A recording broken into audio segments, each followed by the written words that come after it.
और ब्रेक के बाद आपका फिर से स्वागत है। आप देख रहे हैं हमारा खास कार्यक्रम जनादेश। और अब मुंबई से जुड़ा मुद्दा। आमची मुंबई की चकाचौंध और तेज रफ्तार भरी जिंदगी का एक स्याह पहलू है धारावी, जो आज भी अस्पृश्यता झेल रही है। मुंबई के बीचों बीच बसी धारावी की बजबजाती बस्ती में जिंदगी को धकियाते हुए छोटे छोटे तंग कमरों के कारखानों में काम करते लोग आज भी स्लम के नाम पर धारावी की उपेक्षा का शिकार हो रहे हैं।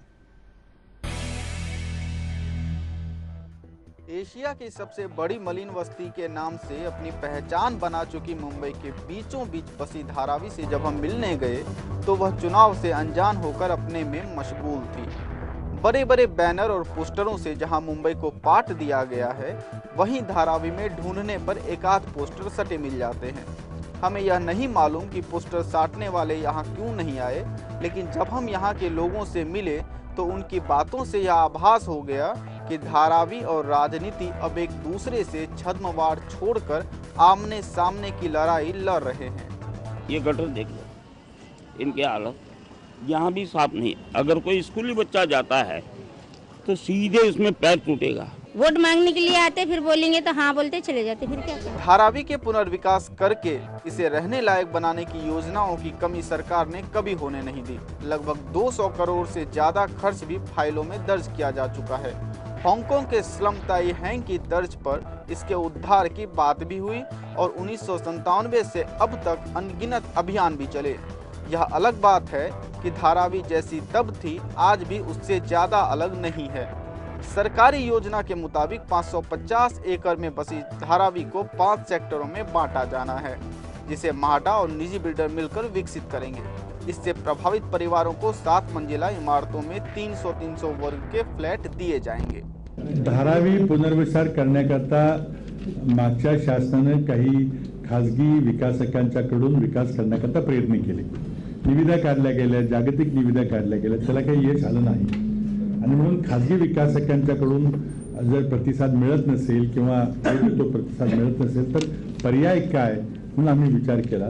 म्हणून धारावीतला एक सेक्टर 5 हा शासकीय यंत्रणेकडून म्हाडाकडून विकास करावा, अशा प्रकारे आम्ही धोरण आमच्या मागच्या सरकारनं धोरण राबवलं।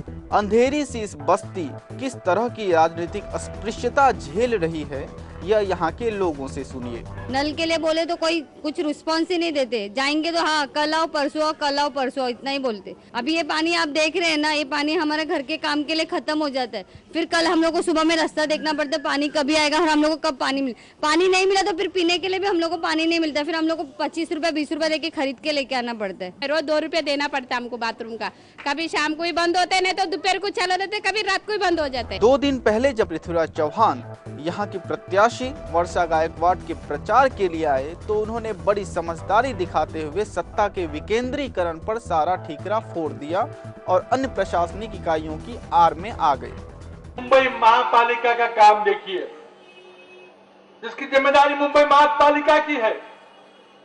कई साल हुए आपने शिवसेना को मुंबई महापालिका की सत्ता देखी है। सड़क निर्माण का काम उनका है, क्या हालत है सड़कों।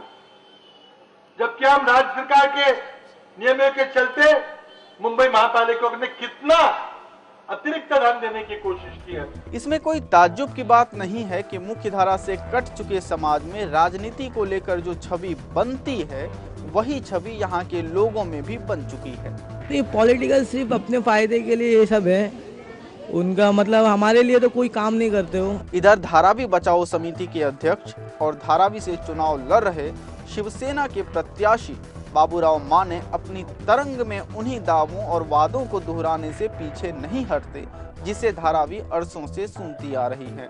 अभी तो हमारा ये वादा है कि हम 400 फुट का कमरा धारावी के लोगों को देके ही रहेगा और इस मुद्दे के ऊपर ही सारी धारावी की जनता मेरे साथ में जुड़ी है। हम धारावी के अंधेरे से बाहर आ गए हैं। यह जो सड़क आप देख रहे हैं, यह सड़क धारावी को इस मुकाम पर लाकर छोड़ती है, जिस मुकाम से धारावी शेष मुंबई से जुड़ जाता है। लेकिन क्या जो धारावी की समस्याएं हैं, जो वहाँ के कंसर्न हैं, जो वहाँ की जिंदगी है, जिंदगानी है, क्या उसमें कोई सुधार होगा? कैमरामैन सुरेश काले के साथ में योगेश कुमार सीतल, टीटी न्यूज़ मुंबई। और खुद योगेश हमारे साथ इस वक्त मौजूद हैं। योगेश से हम बात करने की कोशिश करते हैं।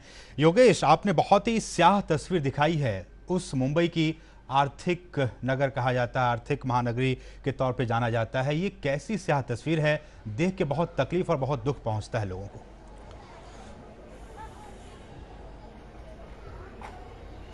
बिल्कुल, जो कहते हैं कि भारत विविधता का देश है, तो वो राज्य आधारित विविधता है, भाषा आधारित विविधता है, धर्म आधारित विविधता है। इन सब के अलावा राजनीति आधारित एक दूसरी विविधता है, जिसका दृश्य मैंने सामने रखने की कोशिश की थी। करीब 3 दिन हमने धारावी में बिताए। वहाँ की जो दोपहर होती है, जो शाम होती है, जो रात होती है, जो सुबह होता है, वो हमने वहाँ पे जाके देखा।